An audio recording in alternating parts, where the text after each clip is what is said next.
কত টাকা IT file then, return দেন, বলুন বলুন ক্ষমতা থাকলে। এই যে দান দান করে বেড়ান, পিকনিক করান, একে খাওয়ান ওকে খাওয়ান, অমুক জায়গায় টাকা দেন, কোথা থেকে দেন? তার কারণ এই যে শহর জুড়ে যে বেআইনি কার্যকলাপ হচ্ছে, সেই কার্যকলাপের পেছনে কি আছে?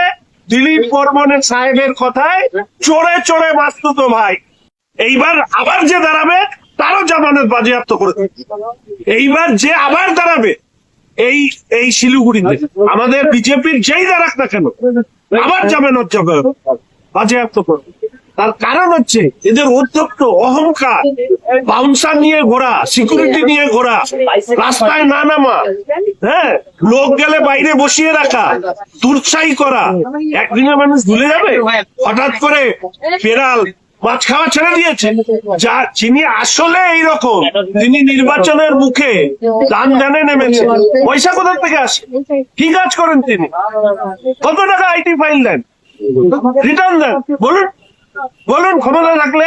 এই যে দান দান করে বেড়ান, পিকনিক করান, একে খাওয়ান ওকে খাওয়ান, অমুক জায়গায় টাকা দেন, কোথা থেকে দেন? তার কারণ এই যে শহর জুড়ে যে বেআইনি কার্যকলাপ হচ্ছে, সেই কার্যকলাপের পেছনে কি আছে?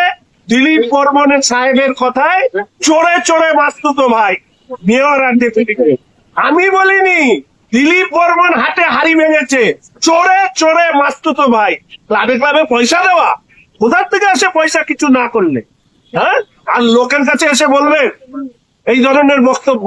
কাজ এবং কথা দুইটার মিল নেই।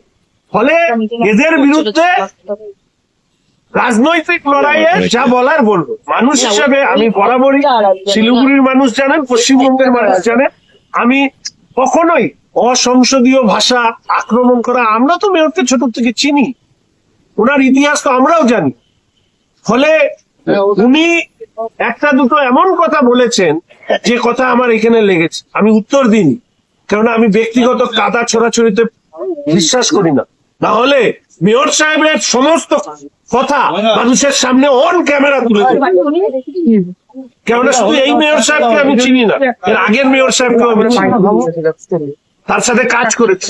ফলে মানুষ হিসাবে তিনি, তার কাছে যা প্রত্যাশা ছিল, রাজনীতি আলাদা হতে পারে, কিন্তু সিনিয়র পলিটিশিয়ানের কাছে আমরা যে প্রত্যাশা করছি